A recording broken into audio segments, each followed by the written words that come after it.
আজ নিয়ে এসেছি সুজির পোলাও করব, তার একটি রেসিপি। তো চলো বানানো যাক। তো এখানে নিয়েছি কাঁচা লঙ্কা, আলু কুচি, বটবটি কুচি আর ক্যাপসিকাম কুচি। গাজর থাকলে গাজর দেবেন, তো আজ আমার কাছে গাজর ছিল না তাই দিইনি। আর এখানে নিয়েছি তোমার কাজু, কিশমিশ আর কারি পাতা, আর তেলের উপর শুকনো লঙ্কা, তেজপাতা, একটু গোটা জিরে দিয়ে আর সবজিগুলো ভাজা করে নিচ্ছি।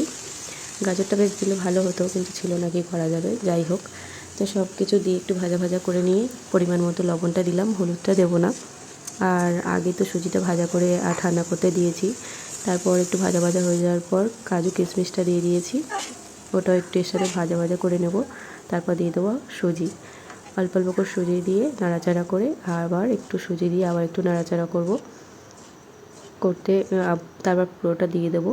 দেওয়া হয়ে গেলে একটু হালকা লবণ দেবো, লবণ যারা খেতে চাও, এই লবণ বলছি, সরি, চিনি দেবো। চিনি যারা খেতে চাও তারা একটু পরিমাণ বেশি দিতে পারো। আর হালকা করে একটু ঘিও ছড়িয়ে দিয়েছি, কারণ আমাদের বড়টা খায় না বলে, চিকুর বাবা খায় না বলে ঘি খুব একটা দেওয়া হয় না। ওই জন্য হালকা করে একটু ঘি দিয়ে আর হালকা হালকা করে জল দিয়ে নাড়াচাড়া করব, যাতে জড়িয়ে না যায়। জলের পরিমাণটা বেশি যাতে না হয়, জলের পরিমাণটা বেশি হয়ে গেলে জড়িয়ে যাবে, ঝরঝরে হবে না, যে ঝরঝরে ঝুড়ো ঝুড়ো ভাবটা থাকে সেটা আর হবে না। তো যাই হোক, আমার যে সুজির পোলাও রেডি।